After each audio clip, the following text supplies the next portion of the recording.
سب سے پہلے سیرت کی کتابوں میں سیدنا سلمان فارسی رضی اللہ تعالی عنہ کا بیان ہے۔ روایتوں میں آیا کہ سیدنا سلمان فارسی رضی اللہ تعالی عنہ آپ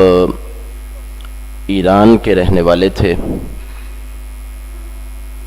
آپ کے آبا و اجداد آتش پرست تھے، لیکن سیدنا سلمان فارسی رضی اللہ تعالی عنہ کی طبیعت اور آپ کا مزاج بچپن سے ہی اپنے خاندان سے جداگانہ تھا۔ آپ الگ تھلگ رہتے، خاموش طبع تھے اور زیادہ لوگوں میں ملنا ملانا آپ پسند نہیں کرتے تھے۔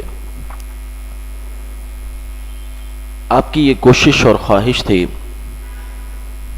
کہ کسی طرح حق کا کوئی راستہ آپ کو ملے اور کسی طرح راہ ہدایت کو آپ پالیں۔ بچپن سے آپ کی یہ کوشش اور خواہش تھی، اور اس خواہش کو لے کر اس دور کے جتنے بھی مختلف مذہبی پیشوا تھے، سیدنا سلمان فارسی رضی اللہ تعالیٰ عنہ ان کے پاس جاتے رہے، اور جب بھی کوئی مذہبی پیشوا اس کے انتقال کا وقت آتا تو پھر آپ اس سے پوچھتے کہ اب آپ کے بعد میں کہاں جاؤں، تو وہ آپ کو بتاتا کہ اب تم فلاں کے پاس چلے جانا۔ آپ وہاں چلے جاتے، پھر اس کے پاس آپ وقت گزارتے۔ آخرکار ایک ایسا شخص آپ کی زندگی میں آیا جس کے پاس آپ تربیت کے حصول کے لیے گئے تھے، اور جب اس کا وقت اخیر آیا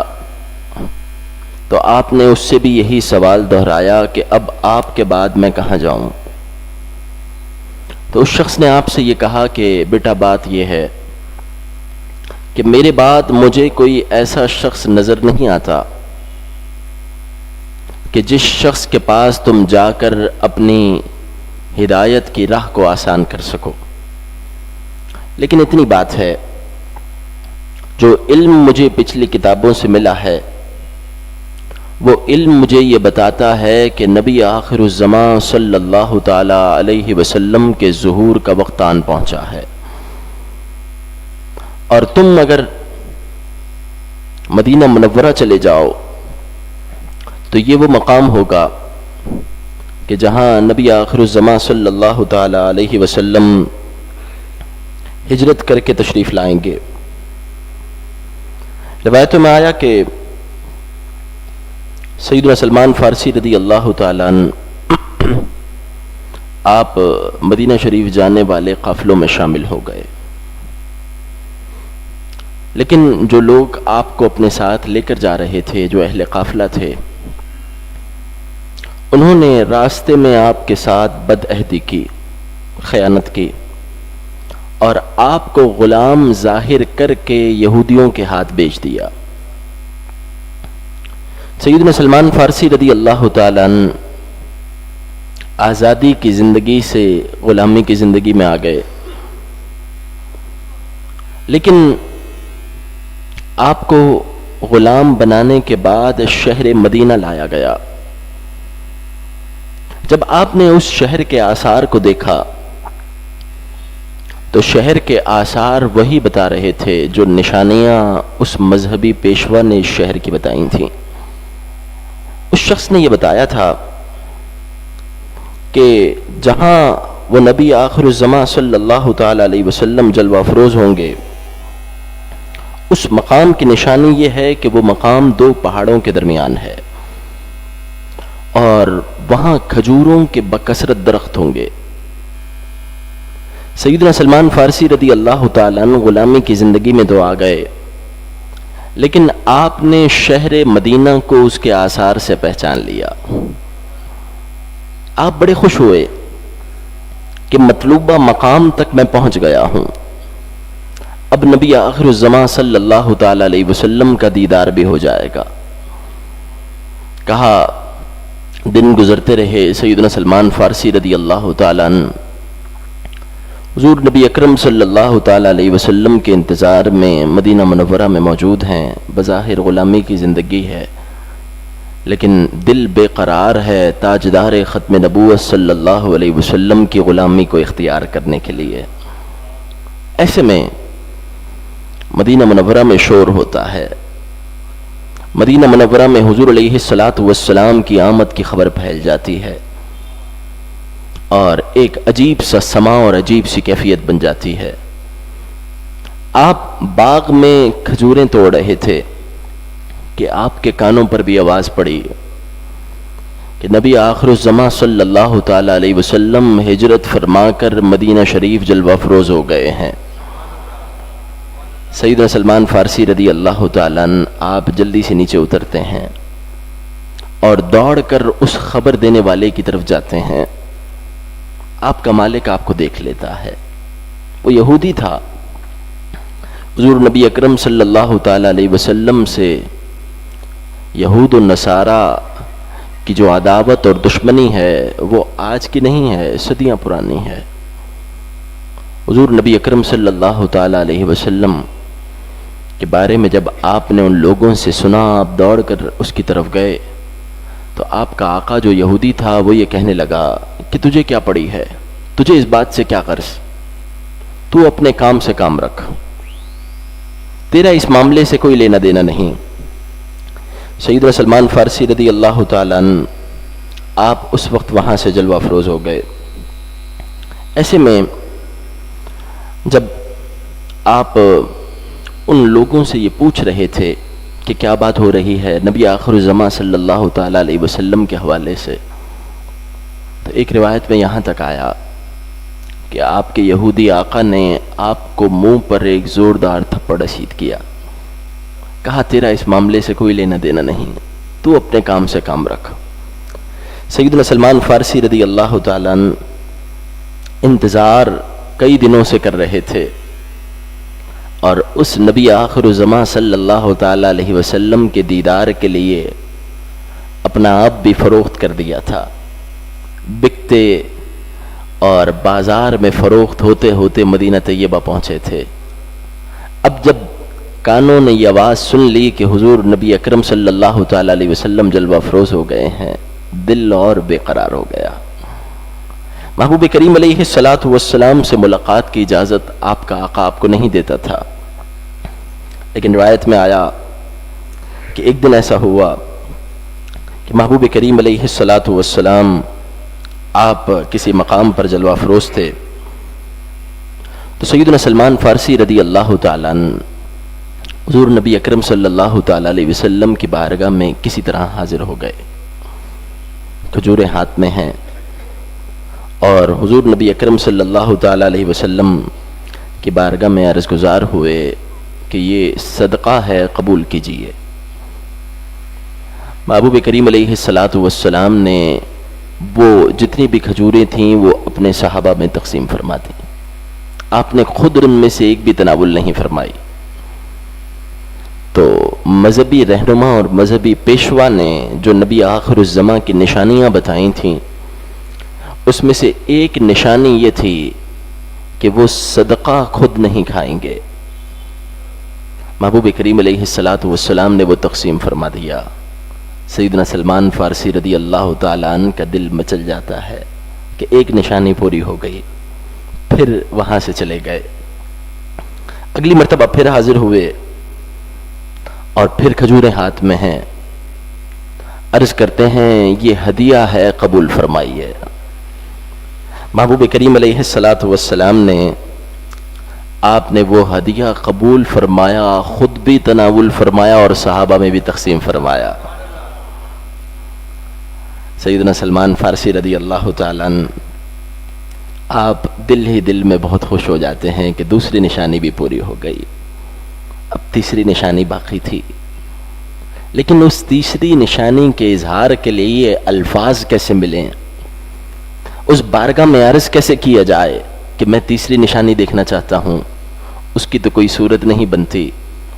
محبوب کریم علیہ الصلاۃ والسلام اللہ کی عطا سے ہر ایک کے دل کا حال جانتے ہیں۔ اللہ تبارک و تعالی نے آپ کو ما کان و ما یکون کا علم عطا فرمایا ہے۔ سیدنا سلمان فارسی رضی اللہ تعالیٰ عنہ حاضر خدمت ہیں، الفاظ نہیں بن رہے، کچھ کہہ نہیں پا رہے، اس سے پہلے ہی محبوب کریم علیہ الصلاۃ والسلام آپ اپنے دونوں شانوں کے درمیان سے کپڑا ہٹاتے ہیں اور مہر نبوت چمکتی ہوئی نظر آتی ہے۔ سیدنا سلمان فارسی رضی اللہ تعالیٰ عنہ آگے بڑھتے ہیں، مہر نبوت کو بوسہ لیتے ہیں اور فوراً اسلام قبول کر لیتے ہیں اور محبوب کریم علیہ الصلاۃ والسلام کے در کے غلام بن جاتے ہیں۔ غزوہ خندق کے موقع پر مہاجرین صحابہ کرام علیہم رضوان جو مکہ مکرمہ سے ہجرت کر کے آئے تھے، سیدنا سلمان فارسی رضی اللہ تعالیٰ عنہ تو پہلے سے مدینہ طیبہ میں حضور علیہ السلام کا انتظار کر رہے تھے، اور خندق کا جو مارکہ ہوا، روایتوں میں آیا کہ مشرکین بڑی تیاری کے ساتھ مدینہ طیبہ پر حملہ آور ہونے کے لیے آئے تھے، اور ان کے فہم اور سوچ میں یہ بات تھی کہ آج مدینہ طیبہ سے ہمیں واپس کوئی نہیں ڈال سکتا، آج ہم قبضہ کر لیں گے۔ لیکن یہاں کی حکمت عملی دیکھ کر وہ حیران و پریشان ہو گئے کہ سیدنا سلمان فارسی رضی اللہ تعالیٰ عنہ کے مشورے پر مدینہ طیبہ کے ارد گرد بڑی بڑی خندقیں کھودی گئیں، اور وہ خندقیں اتنی زیادہ کھودی گئیں کہ ایک گھوڑا بھی وہ خندق پار نہیں کر سکتا تھا،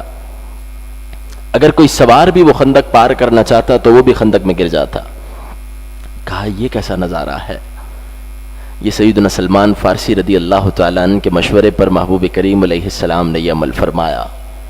جب خندقیں کھودی جا رہی تھیں تو جو صحابہ کرام علیہم رضوان مکہ مکرمہ سے ہجرت کر کے آئے تھے، وہ سیدنا سلمان فارسی رضی اللہ تعالیٰ عنہ کو دیکھ کر کہنے لگے، سلمان منا، سلمان ہم میں سے ہیں، یہ ہجرت کر کے آئے ہیں، انہوں نے مدینہ طیبہ کا بڑا لمبا سفر طے کیا ہے۔ انصار صحابہ کرام علیہم رضوان نے جب یہ سنا تو وہ جواباً کہنے لگے، سلمان منا، سلمان ہم میں سے ہیں، یہ ہجرت کر کے نہیں آئے، یہ تو کئی سالوں سے حضور علیہ السلام کا انتظار کر رہے تھے۔ جب محبوب کریم علیہ السلام نے صحابہ کی دونوں جماعتوں کی ان باتوں کو سماعت کیا تو تاجدار ختم نبوت صلی اللہ تعالیٰ علیہ وسلم نے ارشاد فرمایا، سلمان منا اہل البیت، سلمان ہم میں سے ہیں، اہل بیت سے ہیں۔ محبوب کریم علیہ السلام کے جانثار صحابی سیدنا سلمان فارسی رضی اللہ تعالیٰ عنہ، روایت میں آیا کہ 300 درخت اور 40 اوقیہ سونا، اور ایک روایت کے مطابق 40 اوقیہ چاندی، یہ مطالبہ کیا آپ کے آقا نے، جو یہودی آپ کا آقا تھا، آپ کا جو مالک تھا، کہ اگر یہ مال مجھے دیا جائے تو پھر میں انہیں آزاد کر دوں گا۔ پھر روایتوں میں یہ بات آئی کہ محبوب کریم علیہ السلام نے ان درختوں کی طرف خود نظر رحمت فرمائی، تو جو درخت سالوں میں اگتے ہیں اور جڑ پکڑتے ہیں اور پھل دینے لگتے ہیں، انہیں سالوں نہیں لگے بلکہ اللہ نے اپنے محبوب کی نظر رحمت سے دنوں میں ان درختوں کو تناور درخت بنا دیا، اور سیدنا سلمان فارسی رضی اللہ تعالیٰ عنہ اس یہودی آقا کی غلامی سے اللہ تبارک و تعالیٰ نے آپ کو آزادی عطا فرمائی۔ سیدنا سلمان فارسی رضی اللہ تعالیٰ عنہ، آپ کے بارے میں آتا ہے کہ آپ انتہائی سادہ مزاج تھے اور آپ کی طبیعت میں بے انتہا سادگی تھی۔ سیدنا فاروق اعظم رضی اللہ تعالی عنہ کے مبارک دور میں آپ کو مدائن کا گورنر مقرر کیا گیا۔ آپ محبوب کریم علیہ السلام کے وصال ظاہری تک آپ مدینہ طیبہ میں موجود رہے، پھر نبی آخر الزماں صلی اللہ تعالی علیہ وسلم کے پردہ فرمانے کے بعد صحابہ کرام علیہم رضوان میں سے وہ صحابہ جو ممبر رسول کو حضور علیہ السلام کے جلووں کے بغیر نہیں دیکھ سکتے تھے، ان صحابہ نے مدینہ طیبہ سے ہجرتیں کیں، جن میں سیدنا سلمان فارسی رضی اللہ تعالیٰ عنہ بھی ہیں اور سیدنا بلال حبشی رضی اللہ تعالیٰ عنہ بھی ہیں۔ کہا کہ سیدنا سلمان فارسی رضی اللہ تعالیٰ نے عراق چلے گئے، وہاں اپنی سکونت اختیار کر لی۔ سیدنا فاروق اعظم رضی اللہ تعالیٰ نے اپنے دور میں آپ کو مدائن کا گورنر مقرر کیا۔ کہا آپ کی طبیعت اتنی سادہ تھی، آپ اتنے سادہ مزاج تھے کہ ایک موقع پر آپ بازار میں چل رہے تھے، وہاں ایک تاجر ایسا تھا جو آپ کو پہچانتا نہیں تھا کہ آپ گورنر ہیں۔ اس نے آپ کی کیفیت سے اور آپ کے کپڑوں سے آپ کو یہ سمجھا کہ آپ کے کوئی مزدور ہیں۔ اس نے کہا اے شخص، تم میرا یہ سامان میرے گھر تک پہنچا دو گے؟ سیدنا سلمان فارسی رضی اللہ تعالیٰ عنہ فرمانے لگے کیوں نہیں۔ آپ نے اس کا سامان اٹھا لیا، مدائن کے گورنر ہیں، یہ ہے وہ نظام حکومت، یہ ہے وہ اقتدار کی جو تعلیم محبوب کریم علیہ الصلاۃ والسلام کے دور سے چلی ہے کہ مقتدر لوگوں کا کردار کیا ہونا چاہیے، جنہیں اختیار دیا گیا ان کا کردار کیا ہونا چاہیے۔ گورنر مدائن ہیں اور اس شخص کا سامان اپنے کاندھوں پر اٹھا کر اس کے پیچھے پیچھے جا رہے ہیں۔ بعض لوگوں نے آپ کو دیکھا، عرض کرنے لگے اے صحابی رسول، یہ آپ کیا کرتے ہیں؟ آپ اللہ تبارک و تعالیٰ کے محبوب کے صحابی ہیں، یہ عمل آپ کو مناسب نہیں ہے۔ اس تاجر کو پتہ چلا، وہ بھی بڑا شرمسار ہوا، بڑا پریشان ہوا، کہنے لگا کہ میں بہت معذرت چاہتا ہوں، آپ یہ سامان اتار دیجئے۔ سیدنا سلمان فارسی رضی اللہ تعالیٰ عنہ فرمانے لگے بات یہ ہے کہ اب جب میں نے ایک بار اسے اپنے کاندھوں پر اٹھا لیا ہے تو اب میں اسے تیری جگہ پر پہنچا کر ہی دم لوں گا۔ سیدنا سلمان فارسی رضی اللہ تعالیٰ عنہ حضور نبی پاک علیہ الصلاۃ والسلام کی بارگاہ سے آپ کو جو بشارتیں اور جو عنایتیں اور جو نوازشات ہوئیں، ان نوازشات کے چند فرامین ہم سماعت کرتے ہیں۔ بارگاہ رسالت مآب صلی اللہ تعالی علیہ وسلم سے آپ کو سلمان الخیر کا لقب دیا گیا کہ سلمان پوری کی پوری خیر ہے۔ بارگاہ رسالت مآب صلی اللہ تعالی علیہ وسلم سے آپ کو یہ بشارت بھی ہوئی کہ جنت سیدنا سلمان فارسی رضی اللہ تعالیٰ عنہ کی مشتاق ہے، وہ سیدنا سلمان فارسی کو اپنے پاس دیکھنا چاہتی ہے۔ بارگاہ رسالت مآب صلی اللہ تعالی علیہ وسلم سے آپ کو یہ بشارت بھی ملی کہ وہ اہل بیت اطہار کہ جن کی پاکی کا کلام پاک کرتا ہے بیاں، آیا تطہیر سے ظاہر ہے شان اہل بیت، وہ اہل بیت کہ جنہیں محبوب کریم علیہ الصلاۃ والسلام کے فیض کی وجہ سے اللہ تبارک و تعالی نے بڑی شان اور بڑا اونچا مقام اور مرتبہ عطا کیا ہے۔ محبوب کریم علیہ الصلاۃ والسلام نے یہ ارشاد فرمایا سلمان منا اہل البیت، سلمان ہمارے اہل بیت سے ہیں۔ روایت میں آیا کہ جب آپ سے کوئی پوچھتا کہ آپ کے والد کا نام کیا ہے، آپ کون سے قبیلے سے ہیں، سیدنا سلمان فارسی رضی اللہ تعالیٰ عنہ جواب دیتے میرا پورا نام اس طرح ہے، سلمان بن اسلام بن اسلام بن اسلام بن اسلام۔ محبوب کریم علیہ الصلاۃ والسلام کے دین کو اور حضور نبی پاک علیہ الصلاۃ والسلام کی محبت کو آپ نے اپنا سب کچھ بنا لیا۔ روایت میں آیا